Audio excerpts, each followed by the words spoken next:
Immigrants Rising is a nonprofit organization. We're committed to supporting undocumented students, and we're just so happy that you've joined us today to have this conversation with you, which is really about paid opportunities for undocumented students independent of immigration status. I'm going to go ahead and stop sharing my screen just so you can see me a little bit better. I can't see you, but you could kind of get the experience that we're all, in a room together right now that we're doing everything live. So hello, my name is Estefania. I work in Immigrants Rising, and I'm the community education lead. I've been hosting monthly sessions in support of resources for educators to support undocumented students. And it's just a real a joy to be with you today. Thank you for being here, and I'm excited for what we're going to cover today because it's really important. I want to introduce my colleague, Rocio, who will also be in this session with me, and she'll pop in once in a while to answer some of your questions as we move through in the webinar. Rocio? Yes, hi everyone. Thank you all for joining. My name is Rocio, the High School Engagement Manager at Immigrants Rising. Definitely a student, graduated from UC Santa Cruz in 2013, directly impacted by not having an immigration status and having to find ways to make a living. So I'm very excited that you're all going to have an opportunity to learn about these different options, engage with us in the chat box, and have an opportunity to engage with the content that we have online as well. So please send your questions using the chat box. And if you're on Instagram, on Facebook Live, send your comments and we'll be following your comments and your questions. Yes, and if you're on Instagram, let them know to go on Facebook to find us. Really great. So many platforms to keep track of, right? One thing that I wanted to say to be mindful of throughout this webinar, we are utilizing new technology, especially this like streaming live onto Facebook as we do this webinar. And so just be mindful, we might have a couple glitches here and there. I'll be really great about it. And I would love your graciousness as we manage this technology and all the moving pieces. Mostly Rocio will be responding to you if you have any comments that you add on the chat box. All right, well, thank you. Let's go ahead and get started. So, paid opportunities for undocumented students independent of immigration status, right? That's really what it is that we're here for today. And there's going to be really 4 aspects of today's training. It's going to be the first part, which is setting the stage about what it is that is so important and why it is so valuable to be in this conversation. Then, well, what are these opportunities that we're talking about that actually provide a flow of, can provide that a flow of money for undocumented students, undocumented young people. We're going to be talking about that. And then relevant examples. We want to present people who have examples that you can then say, oh, wow, I can take these examples to my students. Or I know that this webinar quickly spread through other folks who you're an undocumented young person yourself. You can see yourself in some of the examples we're going to share. And then resources. We're going to end that today, and we're going to be ending at 4 p.m. So we are at the end of an educator webinar series that we've been hosting now since the beginning of last year. Since the beginning of the last academic year. And what a year, right? What a year. And we couldn't have predicted what was happening right now. And the relevancy of this topic to today's times. But here we are. And I think that this information is important right now as, issues of employment are coming up across the country for so many communities. And I'm just so really happy that we have something to offer for you as educators and for your students today. If you wanted to access the rest, or before that, we are offering an UndocuAlly certificate for educators who have completed 5 of our 7 webinars. You can complete an evaluation for the webinar and just be committed to providing support. If you complete 5 of the evaluations, watch 5 of the 7 webinars, and are committed to providing support, we provide you with this UndocuAlly certificate. And this is available for people who've been watching live, not necessarily for folks who have attended, who have watched the recordings, even though we do have recordings on our online. Those recordings are accessible on our website. You can watch all the webinar series that we've had around college access, mental health. This one, you're going to be able to access this one as well. We've had conversations with students, high school students themselves, and about their own leadership. And again, you can access that on our website, immigrantsrising.org, under our resource, California High School Educator Webinar Resource. You're home, if you're wondering, what do I do? What is there to watch today? You might find value in watching one of these 1-hour webinars for yourself as an educator or even as a student.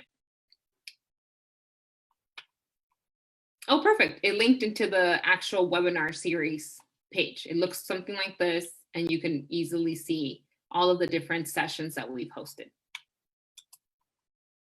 Let me go ahead and cancel that. Now, we've also developed a resource for immigrant communities right now. It's tangible support to help you move forward. This is a consolidated resource that you can share with your students, with other families, to share about all the kinds of resources that are available for immigrant communities right now. We've looked to see how these resources specifically connect to undocumented folks as well. And there are, what's important about this and this information is that we got to keep in mind, let me see, I think there was, perfect, okay. So go ahead and check in this website, in this, and find the resources that you might think are important. There's one in there about relief funds for undocumented folks, and that one is a resource that we strongly recommend. I thought I had put it on the PowerPoint, but I don't see it. And so what I would say, Rocio, if you can access it and just link it on the chat, it would be really great for folks to have this, because I find that people are right now wondering about funds, like, can I access funds in these times? And so that resource that is within this one has a good consolidated list of actual funds. And then for folks in California, we just found out hours ago that Governor Newsom is actually proposing, or has actually released, funds for undocumented families. I'm not going to go into too much detail about that because I don't have all the language about that. But as an educator or as a young person, or somebody that knows people in California, know that there are funds coming this way. And then ideally, this can be a model for other states around the country about what they might be doing moving forward. So undocumented immigrants in the United States, again, as part of setting the stage, when we talk about paid opportunities, there's 11 million undocumented folks in the country. 800 of these 11 million folks, of the 11 million people here who reside with no legal status, received DACA, right? And about 690,000 were enrolled in DACA in September 2017. There were 1 million people who were eligible for DACA pre-recession, right? Pre the rescission, the rescinding of DACA. So what's important about this is that this about paid opportunities for undocumented students has always been important, right? DACA right now, as well, we're expecting a decision from the Supreme Court on what's going to happen with the future of DACA. So I know many educators are concerned for their students. Many high school educators work with students who haven't been eligible for DACA. And so what we want to share with you all is that this opportunity about paid opportunities is important across for multiple folks, like the 11 million undocumented folks. And that's who can find relevancy in what we're about to share, not just DACA folks. It can be really anyone. And we did develop a page on our website called beyonddaca.org for folks who are right now wondering about the future of DACA and are facing like, what will I be doing post this DACA decision, or in the meantime of a DACA decision from the Supreme Court, and you can access that on beyonddaca.org. Really great resource as well for you. So for today's webinar, we've designed it with educators in mind, educators who work with students and that constantly, right? Educators who work with students, and keeping in mind that there are students here too. But for you educators, as you're a career counselor, you're a counselor, you're a career specialist, you're in a college, you're in a high school, and you want to work with students around this, like how can you actually earn a living? We've designed this webinar with you in mind, and we've done it in a way that incorporates some of the resources that are already on our website so that you can see how you too can use these resources, how you don't have to have all the information at hand to serve your students. I am not the expert on this subject, but I know the experts, and I've brought them to us through using the medium of technology. I hope that you learn something about that approach in the way that you can also use what experts have already shared as we transfer this to your students. And that'll get more clear as we move forward. So in what I'm about to share, Ileana and Antu are the people that are gonna be sharing with us about actual content and relevancy of why what are these options for undocumented students? What are the paid opportunities? They're going to be the ones sharing this with us, and I brought them to us through an amazing webinar that they did. And so you're in a webinar where I'm about to share content from another webinar, because they've already done an incredible job of putting this together, and I want you to actually be able to see it. And so I'm going to introduce their session now and start playing it. And make sure to, sometimes watching a video, even though you're watching me, it's like, it could become like we can tune it out, right? Tune out noise, except what she's about to present, and at least for a few minutes, it's golden. So I really recommend you just bring your full attention to listen to what she's saying. So with that, I'm going to turn it over to Ileana from Immigrants Rising, who's going to start telling you a little bit about the options you have. Great. Thank you so much, Tanya, and thank you to all the participants who are joining us today. I'm very excited to be here with all of you. Again, my name is Ileana Perez. I'm the Director of Research and Entrepreneurship with Immigrants Rising. I've had the great fortune of working alongside my colleague, Kathy Jin, the Executive Director of Immigrants Rising, really thinking about these issues related to for undocumented individuals and income generation options, regardless of immigration status. And so I'm gonna, over the next 10 minutes, give you a very,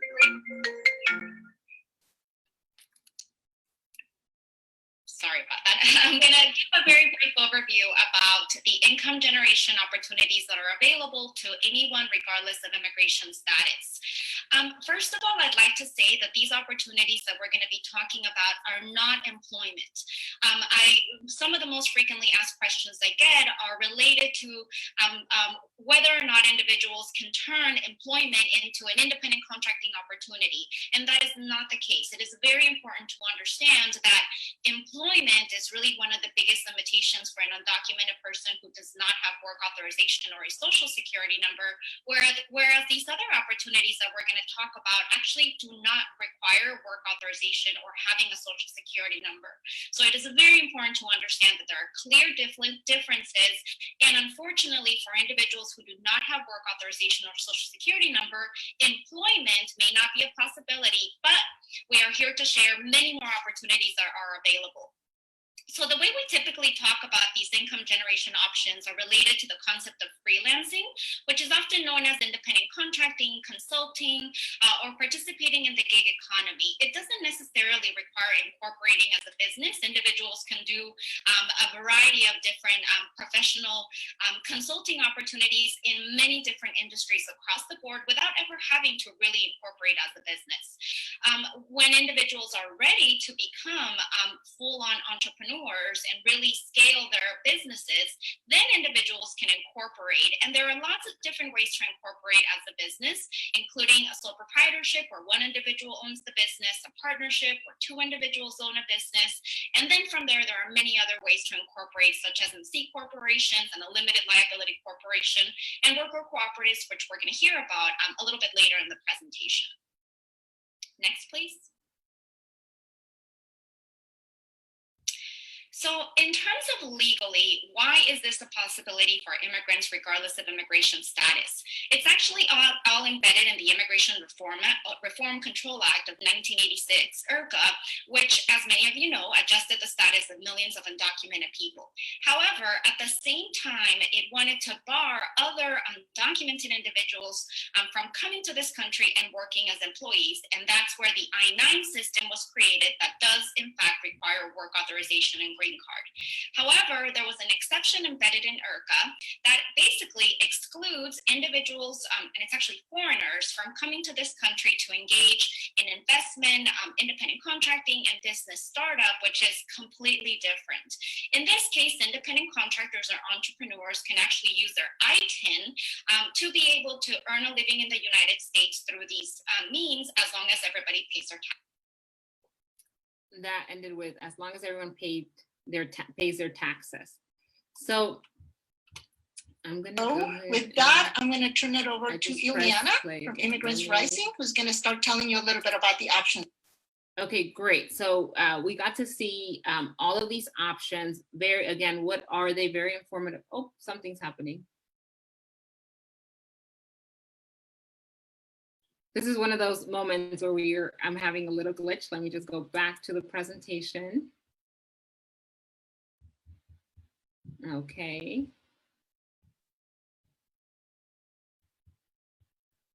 And so what she was saying was, as long as people pay taxes, that there can be opportunities for people to be independent contractors and have their own businesses and entrepreneurs. Now, you might have some questions that are arising as the presentation is happening. Again, you could write those questions in the chat box, and then Rocio will be answering some as well. We'll be answering them through the chat box. Let me go ahead and go to this slide, which was the next slide. So what are the options again? It's freelancing. It's really to think about it in two ways, the freelancing or the entrepreneurship, which is in business. So now I have a couple of questions for you all. And so for that, I'm going to do a poll, and I'm going to go ahead and launch this poll, and please answer it. The poll has two questions. Answer both of these to the best of your ability.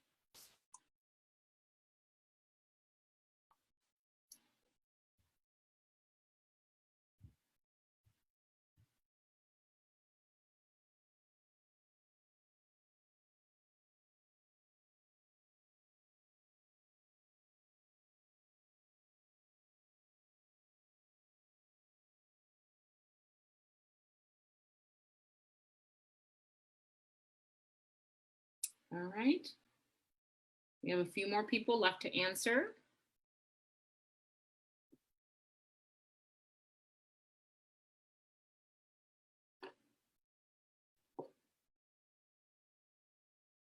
Okay, I'll give it 10 more seconds.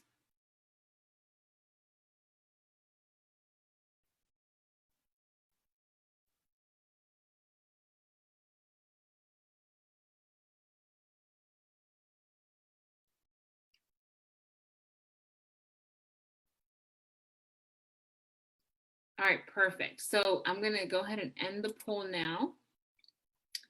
And let's share the results. So is proof of work authorization required for independent contractors? Yes, was 22%, and 78% said no. And then can employers knowingly hire an undocumented individual? And so is proof of work authorization I-9 required for independent contractors? The answer is no, it's not required. Proof of work authorization is not required. One can be an independent contractor using with an ITIN, individual tax identification number, which is distinct from a social security number, and it's not work authorization necessarily. Can employers knowingly hire an undocumented individual? And the answer to that is no. Employers cannot knowingly hire an undocumented individual, as we saw in that video, when it pertains to the law that we have in the United States. And so now we're going to go ahead and continue. Well, then, what are these options? We already heard how come they work within the law. And again, you can go back and rewatch that Ileana was sharing. If you're still left a little bit like, why is this? You can go back and watch that section to kind of get clear on what it is that makes this possible. We're going to go ahead and continue with this second section of the session. So you hear more about each opportunity. Oh.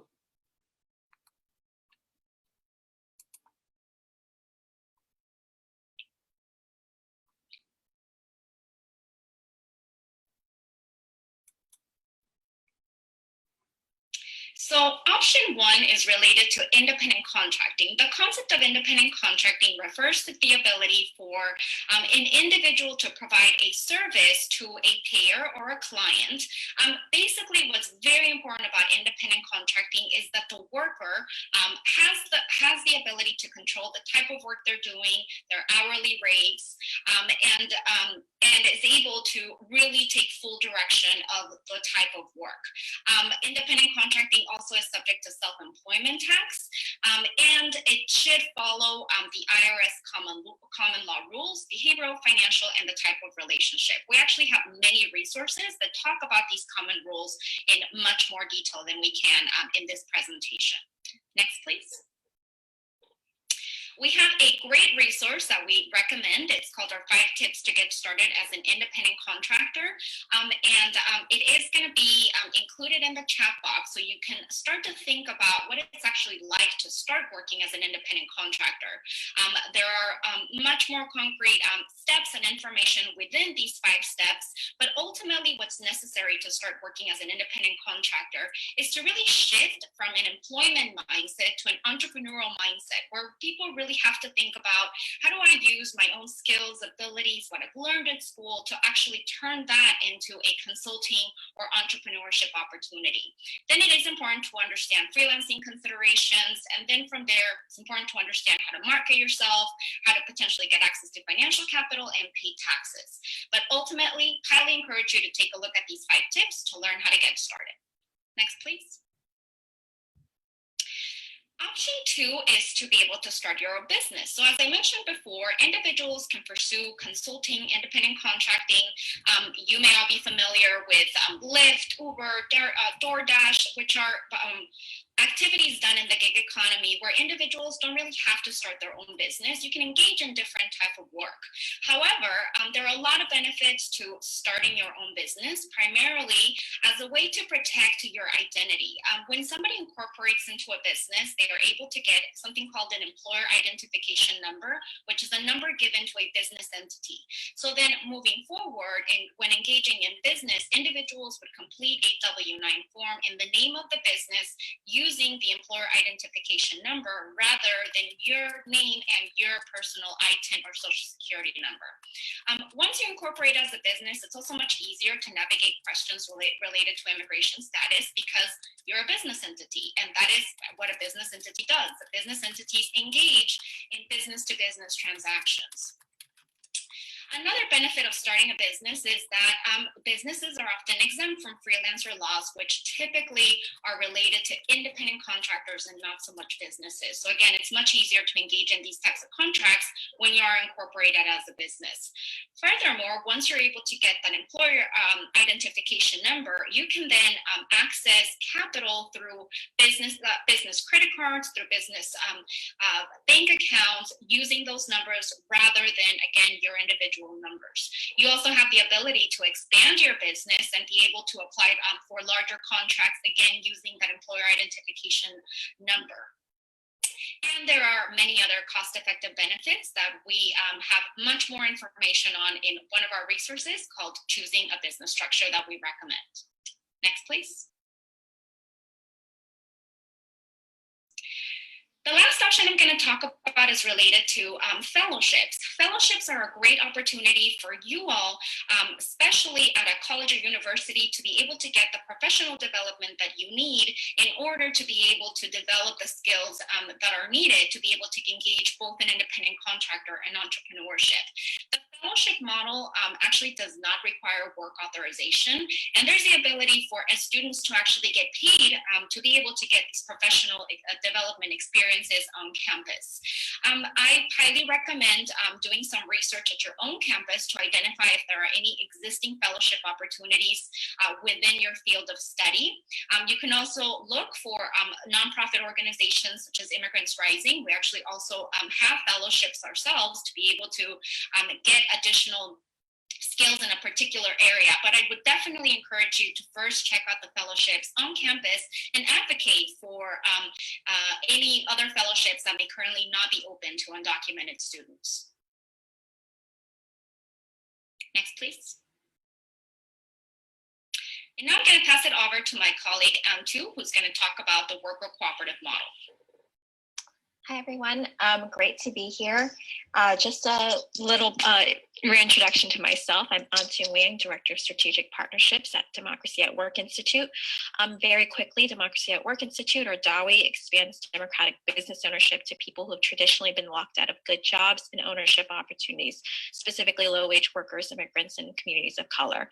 My colleague, Vanessa Brandsburg, and myself lead the Immigrant Cooperative Initiative, which works specifically with immigrant communities using worker cooperative models to find the work. And a lot of our work has entailed leadership development, know your rights in the workplace, and asset protection.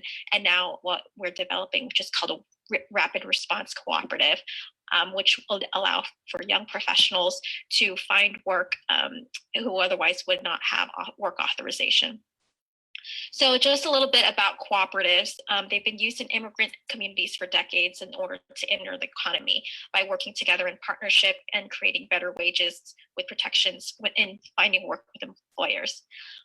They've initially been used for the past few decades in traditionally low-wage areas such as home health care, nannying, and cleaning, where people have had few protections and often worked as independent contractors in the gig economy.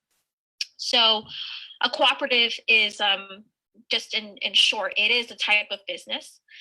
They are owned and they're governed by the workers themselves. Because the workers are owners, they're able to bypass the employment regulations. They can allow for people without work authorization to work because the workers are the owners. The types of cooperatives that are used primarily in immigrant communities, but also in other spaces, are types of LLCs. So they are structured as an LLC, but within the operating agreement, they function to have shared ownership and decision making. What that means is that all of the workers themselves share in the profits of the worker cooperative based on how much they work and the type of work that they're doing. They also have decision-making authority as well. So within the operating agreement, they have decision-making in terms of like what happens with the cooperative, and that can take many different forms. Cooperatives also operate according to an internationally created set of principles that include voluntary and open membership, democratic member control, member economic participation, autonomy and independence, education, training and information, cooperation among cooperatives, and concern for the community. They're very popular across the world outside of the United States, especially in Latin America, Asia, and Africa. Next slide, please. So some of the elements of cooperative ownership, the three main ones are member-led investment, decision-making by members, and then the structure, which it facilitates shared ownership and profit sharing. So what does investment look like in a worker cooperative? Every member invests an amount of money. It can be $5, it can be $5,000. What that is it's skin in the game, and it goes into what's called an internal capital account. That allows groups of people to basically create the pot of money to invest in things for the business that they might not otherwise be able to access by themselves. It also allows for shared risk taking in creating the business. And then with regards to decision making, the idea is one worker, one vote. In the world, you see many different kinds of democracy. There are worker cooperatives where all the decisions are made by everybody. But there are also ones that are like very large companies where the decision making is done by management that's hired by a board of directors that are elected by the workers themselves. So that's kind of like a representative democracy versus a direct democracy model. But again, like every single workplace is different, and what matters is that the workers come to the conclusion with regards to how they govern their workplace. And then the structure is focused on profit sharing and agency. So that means that in addition to democratic decision making, there's also profit sharing amongst all of the worker owners themselves. And that's based usually on how much the person works and also the type of job that they might have within the worker cooperative. So managers or people who are working on the shop floor, consultants, and so forth. Next slide, please. So what I spoke about earlier was we're working at UndocuAlly on creating new types of worker cooperatives that specifically center the needs of young undocumented immigrant professionals. So within the past year, we have partnered with CUNY's Mexican Studies Institute, specifically with one of their scholarship programs that support undocumented students across the CUNY system.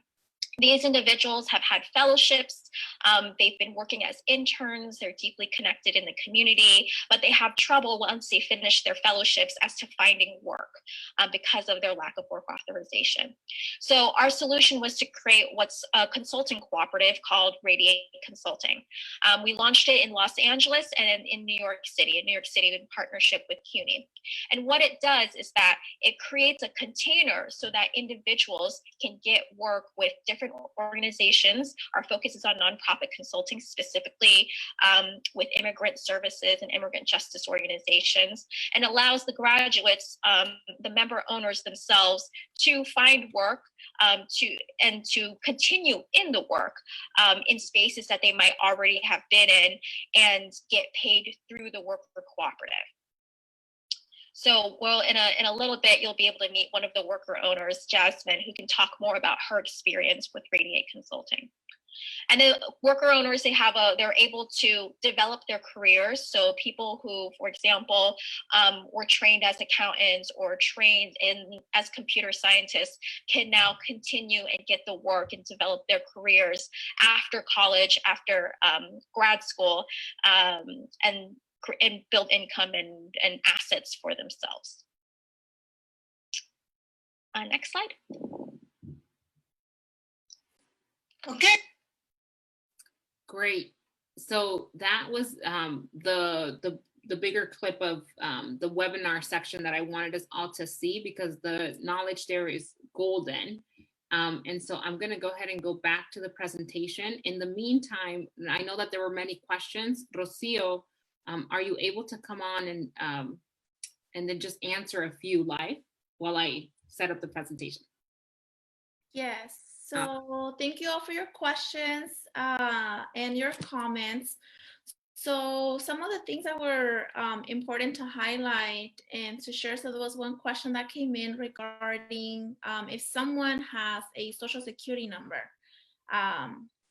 and they are undocumented. So this could be the case where maybe someone had a social security number through DACA and maybe they weren't able to renew and are now undocumented. Can they use their social security number to become independent contractors and use that number to start a business? And the answer is yes.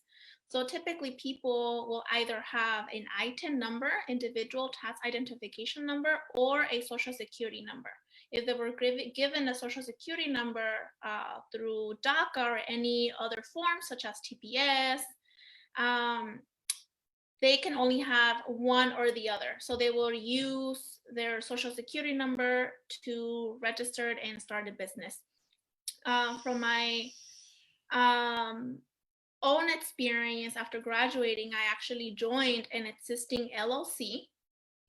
So I was able to use that platform where I became part owner of an LLC, and contracting opportunities opened up. Now, a job description is very different than a contract and a scope of work.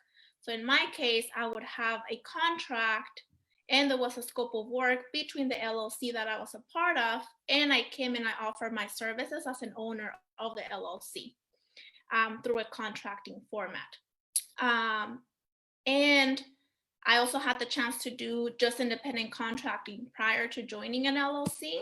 And that was an opportunity where I was able to use an ITIN number to be able to be an independent contractor and offer, again, services. And that is one of the distinctions. The other question that's come up is, what if you don't have an ITIN number? So how do you go about accessing an ITIN number to then be able to begin this process? So we do have a guide that I'm going to go ahead and add in the chat box, where we talk about being able to obtain an ITIN number. So you do have to go you do have to file taxes. There's some changes to the regulations, but you now need to file taxes in order to be able to then be given an ITIN number.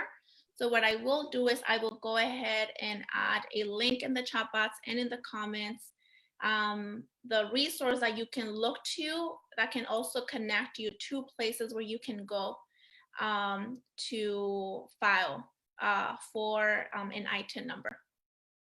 Awesome. Thank you. Thank you, Rocio, for that. We're going to go ahead and continue with what we have. I know there's more questions coming, so Rocio will be kind of handling some of that on the back end. Thank you for them. And let me know if there's anything else to answer live. Okay, so we're going to go back to the poll just to kind of see what it is that you're taking away from this presentation. And oh, did I ever stop sharing? Yes. Okay, so I'm going to put the other poll. Let me see, how do we do that? Okay, perfect. So go ahead and answer these questions.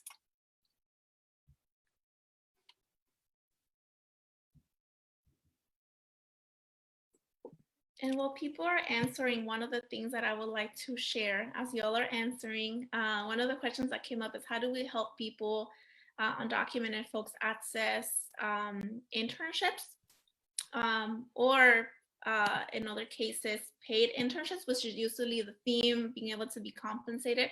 So we do want to make a distinction that paid internships are different than paid fellowships, like it was mentioned by Ileana. Paid fellowships do not require a work authorization or social security number because they work in a format of a professional development opportunity, whereas, and it's fully guided by the individual, and the individual has full control of their project, whereas an internship works very similar to a working employee-employer relationship as a training process. So the requirements are different and there are different guidelines for both, and we do have a information on fellowships that we're going to be sharing with you all of current existing fellowships that are available for students. Awesome. Great. So we've had most people answer. I'm going to give it like a few more seconds. Okay. All right. So we're going to go ahead and share the results. And what a student without work authorization should not do is apply for jobs. So again, the thing that doesn't work for undocumented students, people who, or young people who don't have work authorization, is to go and apply for a job. And we totally can develop portfolios, hustle for gigs, side gigs, contact clients directly and say, you know what I provide? I provide consulting services, and I've developed my company. It's Estefania Consulting, and would you like to hire my company? And then I provide the service within the company that I have, right? And so we can contact clients directly. And then the webinar that we were actually watching goes into a panel of folks that share a little bit more of the kind of things that they do. Again, I strongly recommend you go back and watch more of that session. Can individuals, regardless of immigration status, open their own business? Yes. Or be an independent contractor? Yes, they can. Okay, so we're going to stop sharing that. Thank you for answering those. We now want to get into stories of UndocuHustle, so you kind of get the sense of how this is lived by people. And for that, we have two people, Jose Magaña and Kai, who were part of that other session. And they're going to briefly talk about the kind of skills required to be this like independent contractor entrepreneur and what it looks like to live that. And so let's go ahead and watch what they have to share.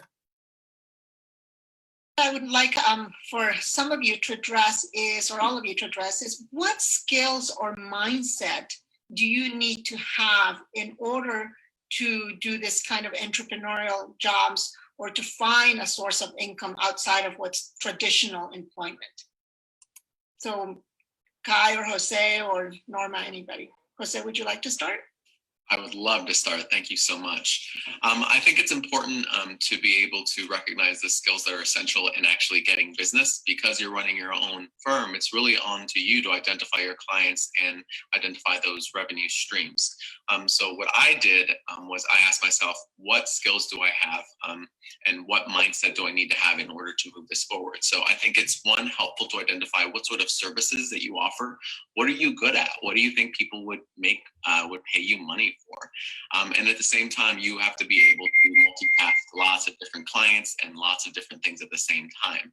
So you might be working on one project one day and a completely different project just a few hours later. So just being able to handle a lot of different things at once. And I think being comfortable with the uncertainty that comes with a business that is 100% reliant on you. You may not consistently make the same amount of money each year. You may not have the same clients each year. You may be doing completely different things in different years as well. And you need to be comfortable with kind of that flexibility as well. And I think it's really important that you be willing to do a little bit of everything. You know, I run a consulting firm where I invoice and I do tax preparation for my business and I do administrative support and I do printing and I do all of the things. I do website, I do communications. And so that's really important to know that you're going to have to develop a lot of skills in a lot of different areas in order to make your business successful. And I think just be open to different ways to make revenue. So for example, right now I have 3 clients, but I also have a fellowship where I'm doing work through that, and that's paying me as well. And that fellowship is new for this year. So every year I'm always looking for new opportunities, and being open to those opportunities is key to just having a successful business. Thank you, Jose. Kai or anyone else? Yeah, so definitely I think to just piggyback on what Jose said in terms of identifying the various things that you would get into, I like to tell people that I mentor here in DC, turning your passion into a paycheck. That's one of the things that we kind of say, things that you do every day, identifying them and learning what is the greatest needs with the community that you would then ideally service. How you can ideally make money off of that thing. So here in DC, I'm at a university where it's predominantly a white institution, but I did identify that some of my other friends are like, oh, there's no salons for us. We have natural hair. Can we get our hair done? So I started pitching myself and kind of finding out the price that would be feasible for someone in grad school and what they will be willing to pay. And I just started offering my services. The same with doing what I do for social media. It's just like going to networking events and talking to people and just sparking conversations about, you know, have you thought about like a color scheme? What is your theme? What is your brand? What does your brand say about you? Little things like that. And then saying, do you need someone to manage your page? I can do like a week trial or for whatever it is, and then producing those documents. But ideally, I've identified things that I am passionate about, and I've made that my paycheck outside of my work authorization paycheck. But I think once you have identified that, there's no one thing, again, that you would be able to do, because you do have slow seasons. I have slow seasons on every one of my side hustles, but I do have something that I can then fall into and pick up, whether it is reviewing papers, because I, of course, do papers as well. If you wanted to send in like your reports to me, your research paper, and then I can just like look at it, see if the statistical values are good. I do all of that. I offer my services where I can, because again, it's something just constantly going and moving and identifying a need in your community and how you can fill that with your various job tasks.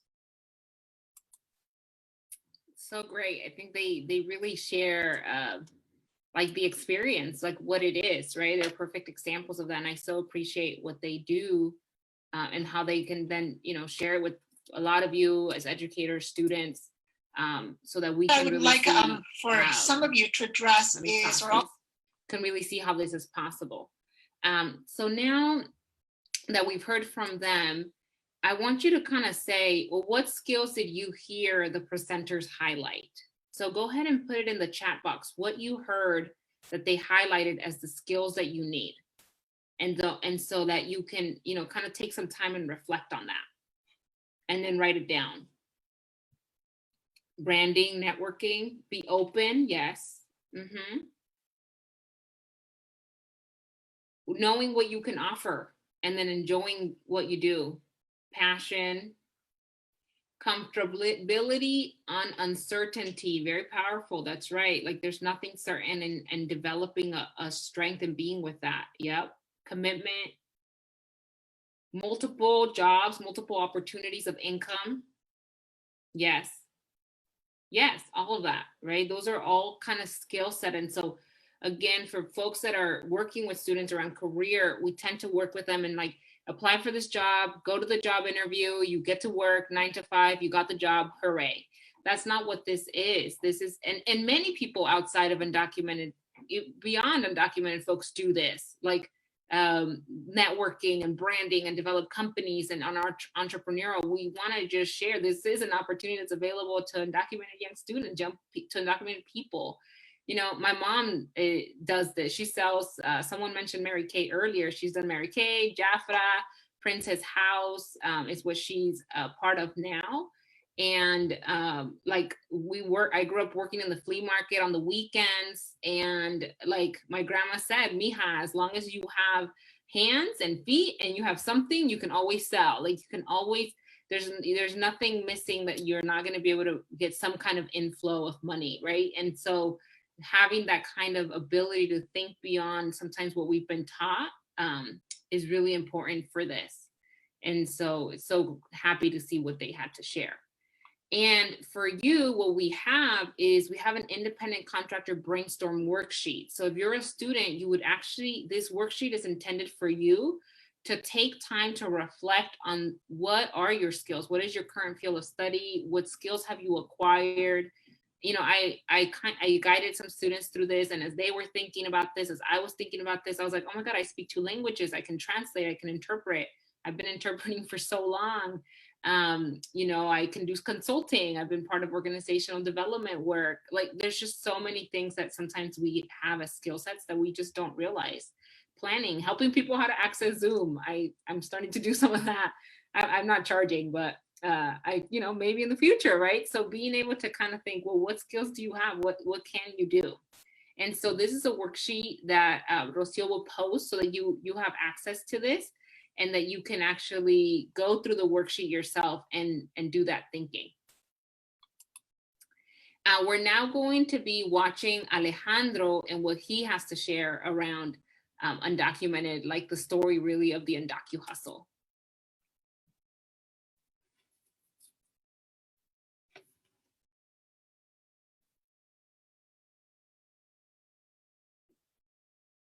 It'll load, it'll load.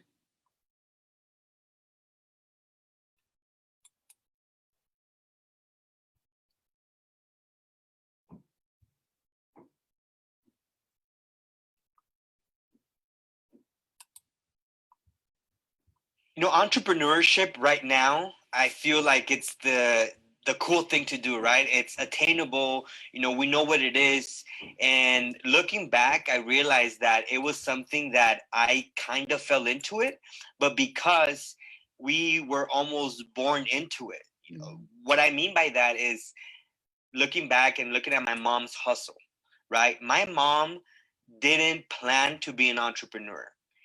She was doing it because she was trying to survive. She was trying to put food on the table. And so her job wasn't enough. So she had to create some side hustles like selling colchas in the winter, selling perfumes and colognes and fragrances in the summer.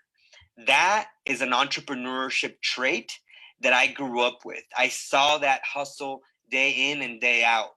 Just like many of you out there, see that with your parents. We see that with our relatives. We see that we are hustlers by nature because we need to survive, right? And so I then discovered that there was a secret almost sauce to things, that it industry by industry, the same things apply, which is the process. You have to create procedures and processes that you like, that are able to be scalable, and more importantly, you're able to learn from them.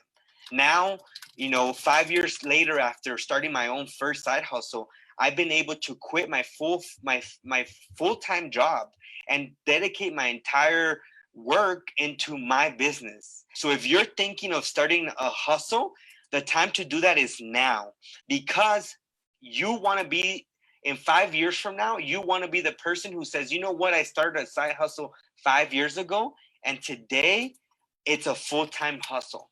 And so sometimes it might take 5 years, sometimes it might take 3 months. You don't know how long that's going to take. You just have to get started now and love the process while you're doing it.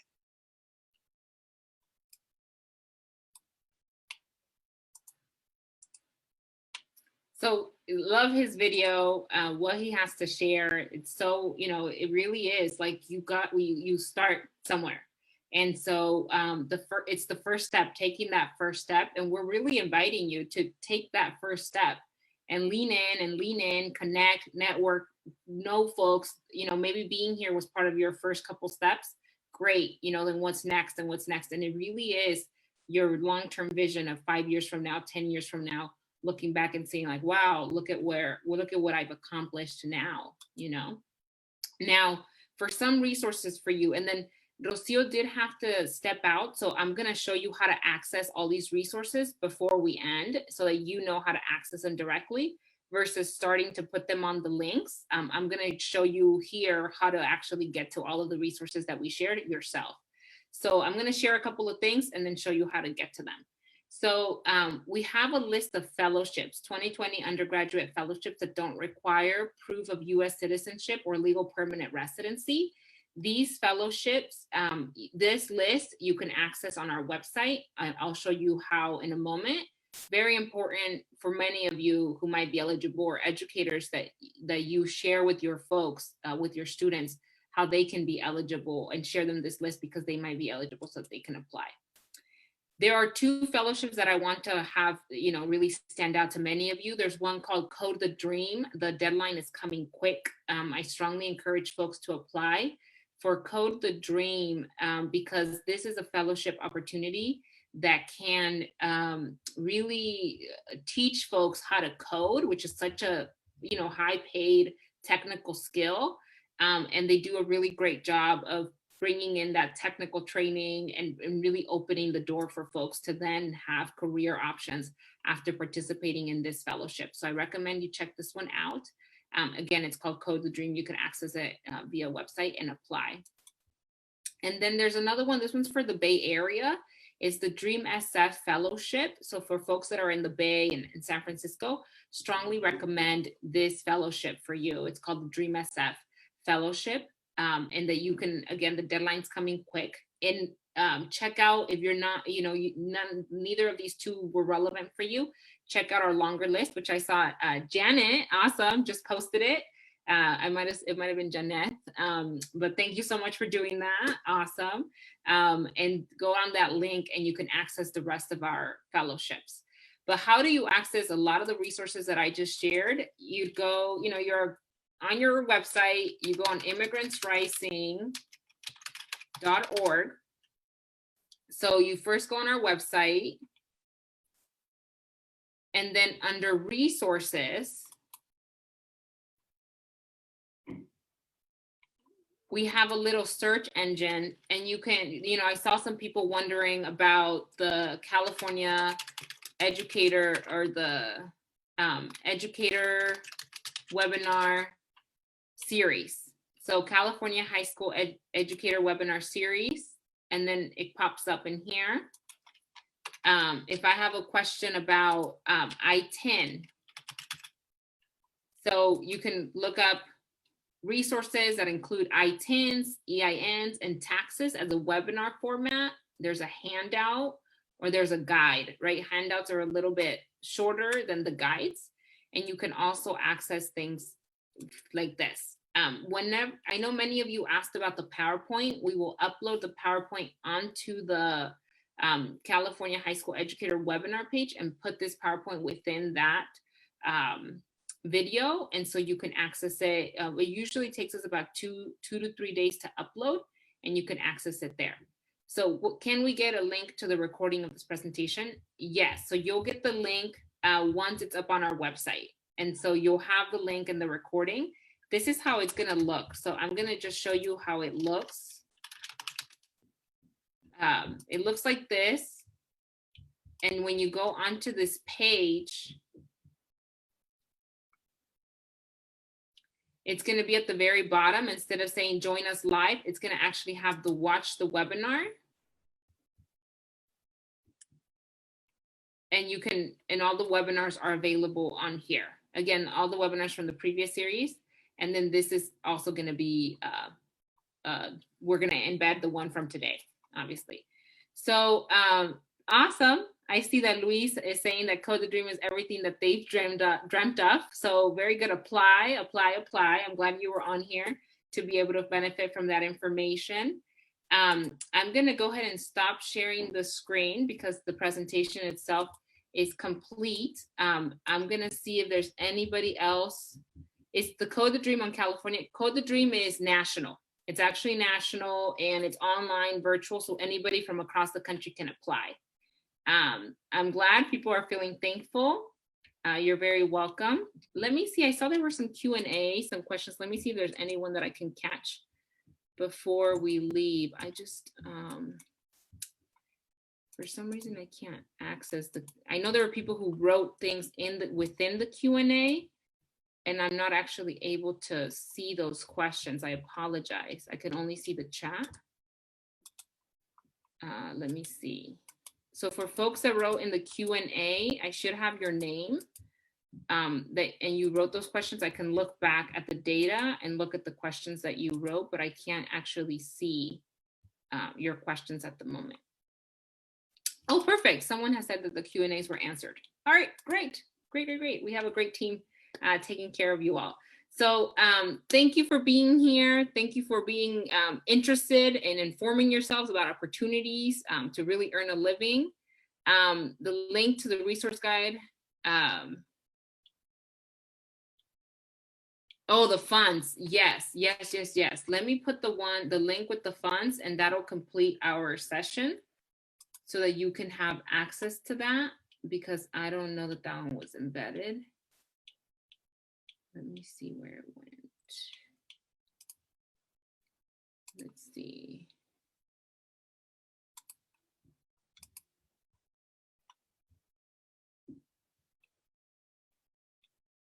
Let me see.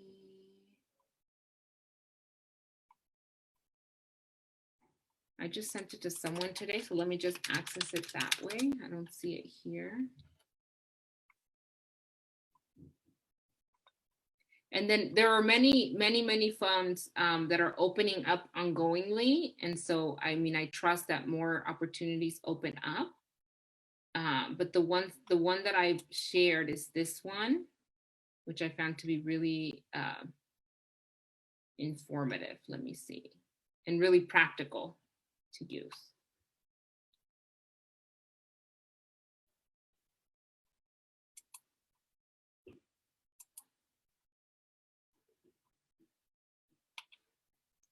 I think it's, I don't know if it's the time, 5 p.m. My internet is like, I want a break.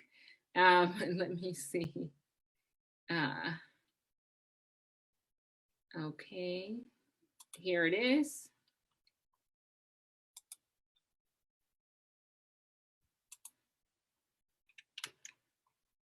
Okay, perfect. So I'm going to put this in the chat box. And it's a link that consolidates relief funds for undocumented folks in California. And it's in English, Spanish, and then in, I heard someone say Chinese, but I'm not sure if it's Cantonese or Mandarin. I just heard someone mention it was in Chinese. So I linked it on our chat box. You can access it there. Strongly encourage you all to check that out and share it with folks. And then keep updated with the new update in California around the governor. I'll be learning more about that later today. And, just happy that we can do that and that we've done that here in California. And for other states, keep going. There's people who really do have the backs of undocumented young people. All right. I see people that said that they can't see the link. Can you see the link that I've shared to all panelists? This one from me to all panelists. I just shared it again.